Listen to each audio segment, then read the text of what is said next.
Ágætu ráðstefnusgestir, ráðstefnustjóri. Líkt og Stefán Gíslason þá velti ég dálítið fyrir mig spurningamerki. Í upphaflega því ég sendi inn erindi mitt þá var ég með spurningamerki á eftir þessu setningu. Þjóðgarður, lykill að blómlegri byggð. En þegar ég fór að vinna verkefni meira þá samfærði ég stíðum að þetta er engin spurning. Kannski væri samt réttar að tala um að þetta sé ákveðin hlekkur í einhverju stærri mynd eða púsl. En allan að mínum mati er þetta, lykilatriði. Ég heiti Guðmundur Ögmundsson, ég er þjóðgarðsvörður í Jökulsárgljúfrum, hef starfað í Vatnajökulsþjóðgarði í að verða 10 ár. Áður en ég fór í Gljúfrin þá var ég aðstoðarmaður þjóðgarðsvörðar í Skaftafelli í Öræfum í 6 ár. Þar á undan var ég landvörður Umhverfisstofnunar á Miðhálendinu og skálavörður á Hveravöllum og Kili. Ég endaði þar upp eiginlega í gegnum nám. Ég var í námi á Hólum í Hjaltadal í ferðamálafræðinni. Útskrifaðist þar með BA-gráðu í ferðamálafræði og gerði rannsóknarverkefni sem að tengist hérna Vesturlandi, var að fjalla ímynd Vesturlands og var með rýnihópa rannsókn sem að vann hér í Borgarnesi og Búðardal og hér á Stykkishólmi. Það var líka í náminu fjölluðu dálítið umhverfisfræði og þá var byggðarlagið hér, Snæfellsnesi, oft tekið til fyrirmyndar og það sem að þau hafa verið að gera í sínum málum gegn sína vottun og það. En að fyrirlestrinum, ég ætla að vera með 3 fókuspunkta í þessu og sá fyrsti er þessi að það er landsbyggðarfólk sem stjórnar Vatnajökulsþjóðgarði. Númer 2, að þjóðgarðar eru mikilvægur grundvöllur fyrir ferðaþjónustu. Og númer 3, að þjóðgarðar og ferðaþjónusta skapa tækifæri og störf fyrir landsbyggðina. Mér oft þótt í umræðinni að gæta einhvers misskilning varðandi þetta fyrsta atriði og menn hafa verið dálítið að hengja sig á það að Vatnajökulsþjóðgarði sé með einhverja aðalskrifstofu í Reykjavík. Það er kannski rétt, en það er ekki neitt bákn að ræða og reyndar ekki alveg rétt. Hún flutti nýlega í Garðabæinn og deilir þar húsi núna með Náttúrufræðistofnun Íslands. En á þeirri skrifstofu starfa 2 menn, framkvæmdastjóri og fjármálastjóri. Annar þeirra búsettur í Kópavogi og hinn á Akranesi. Engin Reykvíkingur þar. Á landsbyggðinni erum við með 7 skrifstofur á starfsstöðunum. Þar erum við með 12 starfsmenn, allir nema 1 með háskólamenntun, störfin krefjast háskólamenntunar. Þannig að hvernig við lítum á þetta, þá sjáum við að 12 starfsmenn á móti 2, eða 7 skrifstofur á móti 1, að það er náttúrulega alveg rótbust landsbyggðinni í hag. Nú valdið, hvað liggur valdið? Ég leyfi mér að fullyrða að það er heimamenn sem stjórna þjóðgarðinum. Við þjóðgarðsverðirnir, við erum 5 talsins og við erum öll partur af þeim samfélögum sem við búum í. Við lifum og hrærumst í þessum heimi. Við erum þáttakendur í félagsstörfunum, við erum í björgunarsveitinni, við erum í kvenfélaginu sum og við erum í þorrablótsnefndinni og við erum í bumbuboltanum og svo framvegis. Þannig að, við störfum náttúrulega þétt með svæðisráðunum. Þjóðgarðurinn skiptist í 4 svæðisráð og þau eru öll að meirihluta skipuð líka heimamönnum. Sveitarfélögin skipa 3 af hverjum 6 fulltrúum og þar er formaðurinn, hann hefur 8 atkvæði, sem sagt hans atkvæði ræður úrslitum eða eitthvað fellur á jöfnu. Og ef við tökum bara sem dæmi af norðursvæðinu, þá erum við þar með fulltrúa 1 búsettur í Þingeyjarsveit, annan í Norðurþingi. Þarna eru 2 frá Skútustaðahreppi, sem sagt fulltrúi sveitarfélagsins og hinn er fulltrúi umhverfissamtaka. Og svo erum við 2 aðkomumenn sem báðir koma frá Akureyri. Suðursvæði eru 5 íbúar í sveitarfélaginu Hornafirði sem eru skipað svæðisráðið og 1 úr Reykjavík. Ég þekki ekki nákvæmlega hvernig þetta er á vestur- og austursvæðinu, en ég held ég get alveg fullyrst að þetta eru heimamenn líka sem eru í meirihluta þarna. Svæðisráðið og ásamt stjórn, þau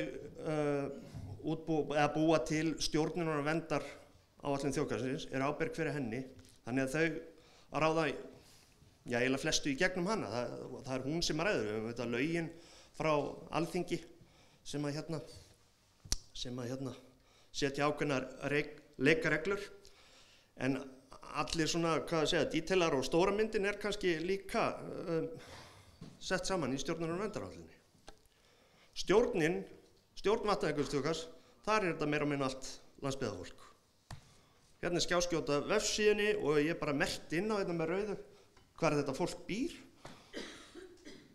Ég setti viðvörunarbjöllu á Reykvíkingana. En sem sagt, þetta annarkvort 5, 2 eða 6, 1 landsbyggðarfólk. Það einn þingmaður úr Skagafirði sem býr í Grindavík, ég veit ekki alveg hvar ég á að staðsetja hann. En þetta landsbyggðarfólk sem skipar meirihluta stjórnar þjóðgarðsins. Þannig að Vatnajökulsþjóðgarður ekki Reykjavíkurstofnun og ef einhver allar til eitthvað trú annað, og nú gerist það sem ég var hræddur þegar ég var að setja upp þessa mynd hérna, því að hann bendir á mig, annað bara áróður. Skulu ekki trúa því. Fake news, sem þessi segir.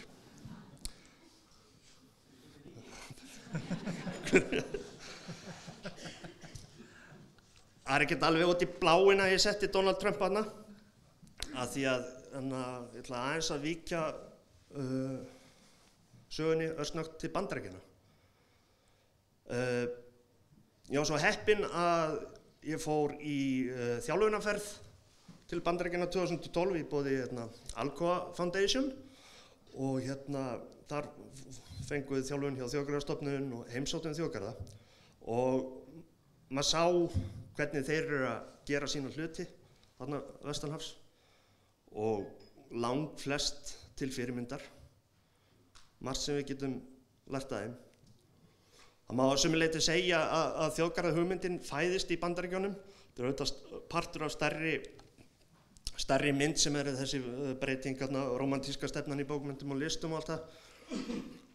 Á sama tíma geysimikið landnám að eiga sér stað, þar sem að fólk að fara frá austurströndinni yfir í vesturátt og reyna að tryggja sér land þar.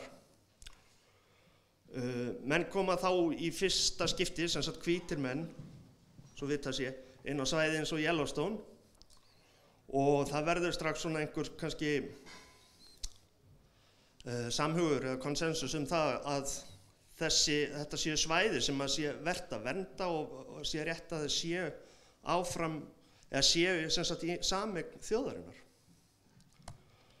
Fyrsti þjóðgarðurinn stofnaður í Yellowstone 1872, reynda búið að stofna ígildi þjóðgarðs í Yosemite áður.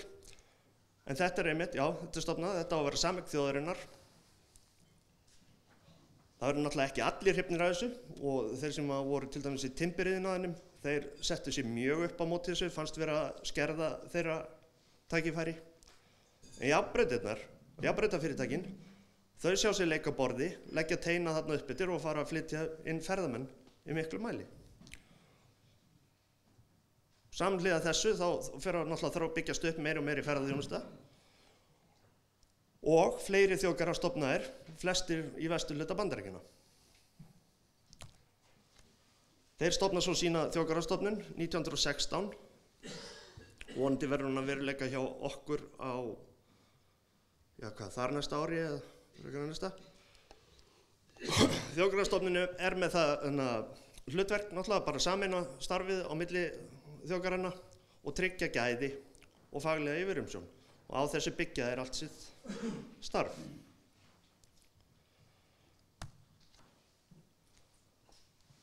Þeir tala oft þetta þjóðgarðana sem America's Best Idea og mörguleyti að því að þeir eru að gera þetta virkilega vel. Fyrir þá kannski Bandaríkjamennina þá bjóð dálítið að baki að þeir voru náttúrulega ný þjóð í nýju landi og þeir höfðu ekki alla þessa sögu og alla þessa menningu eins og Evrópa hafði. Þeir voru ekki með neina versali og dómkirkjur og slíkt. Þannig að þeir fara dálítið að stilla upp náttúrunni sem einhverju svona stórfenglegu og eitthvað svona sem virkilega hægt að tefla fram sem andsvari við menningunni og sögunni í Evrópu. Og þetta gera þeir gera sér mjög góð skil á sínum svæðum, hvort sem það eru náttúrusvæði, en líka alls kyns sögusvæðum, bara þar sem að einstakir atburðir hafa átt sér stað, eins og til dæmis orrustanum við Gettysburg, pínlítið svæði, en þar eru með gestastofu og heilmikla starfsemi í kringum það. Mikill segull fyrir ferðamenn. Og þetta kannski gengur svo vel hjá þeim að þetta farið að ganga illa og ferðamenn náttúrulega flykkjast í garðana, það var mikið aðdráttarafl og þá þetta orðið, vandamál, öllur viðfangsefni fyrir þjóðgarðsyfirvöld. Þessi fyrirsögn Are we loving our parks to death kemur úr grein í New York Times, það myndi gert á umfjöllunarefni. En hins vegar þetta og þjóðgarðarnir eru mjög mikilvæg efnahagsstoð fyrir nærsvæðin. Get tekið bara 2 dæmi, annars vegar 2013, þá þingið í Bandaríkjunum, þá skrúar það, samþykkir ekki fjárveitingalögin fyrir það ár og skrúa fyrir allt fjármagn til ríkisstofnana, helstu ríkisstofnana og þar á meðal þjóðgarðana. Þannig þeir lokuðu bara. Það var bara að loka fyrir, bara hliðanum skellt í lás, hér fer enginn inn. Ég fylgdist aldrei vel með þessu að því ég var búinn að kaupa mér flugmiða út og skipuleggja ferð og það setti allt í uppnám. En allana, það sem gerist í kjölfarið, eða strax á þetta gerist, að ríki eins og Arizona og Utah og New York, það sem að halda meðal annars utan frelsisstyttuna, þau sjá að þetta getur ekkert gengið. Þetta drepur niður allt efnahagslífið hjá þeim, eða stóran part af þess. Þannig að þessi ríki og fleiri til, þau buðust til þess að fara að reka þjóðgarðana fyrir sinn eigin reikning á meðan þingið var að leysa þessi mál. Svo mikilvægir voru þjóðgarðarnir fyrir svæðin. Annað dæmi kannski eldra, og það eftir að þessir þjóðgarðar, eins og ég sagði áðan, þeir voru flesti stofnaðir í vesturhluta Bandaríkjanna. En þegar menn fara að sjá hverju þetta að skila og hvað verður til mikil ferðaþjónusta í kringum þetta, að þá fara þeir að setja fram kröfu á austurströndinni að þar verði stofnaðir þjóðgarðar líka. Þeir vildu fá sinn skerf á þessari köku. Ég met það sem svo að Ísland hafi alveg risastórt tækifæri í tengslum við þjóðgarða. Og þegar hugmyndin kviknar upphaflega 1850 eða þar bil, sem sagt, þá öll Evrópa, það búið að brjóta all land í Evrópu undir landbúnað eða iðnað. Evrópa á engin þannig séð ósnortin svæði eftir. Ísland átti fullt af þeim og sem betur fyrir eigum við eitthvað eftir að þeim ennþá. En þetta alveg klárlega eitthvað sem við getum unnið með. Og ég held við getum líka unnið miklu meira með söguna okkar og menningu í þessu minni svæðum eins og Gettysburg. Þetta sem þeir kallaðu svona, National Historic Sites. Svo annað í þessu líka að þarna vestur í Bandaríkjunum höfum við risastóran markað af ferðamönnum sem þekkja mjög vel hugmyndina þjóðgarða, vita hvað þetta stendur fyrir og vita að þetta sé eitthvað til að sækjast eftir og vilja koma. Þannig að það alveg klárlega annað tækifæri sem við höfum í því. Aðeins að fjalla þá bara þjóðgarða og ferðaþjónustu, hvernig þetta spila saman. Þjóðgarðar hafa þetta margþætt hlutverk. Við erum að vernda, við erum að veita aðgengi, þjónustu og fræða og upplýsa. Þannig ekki bara ferðaþjónustan þó ég fókusir dálítið það hér í dag. Að friðlýsa þjóðgarð, eða svæði sem þjóðgarð, það náttúrulega eins og ég segi, þá strax komin einhver ákveðin gæðastimpill á það svæði sem ferðamenn sækjast í.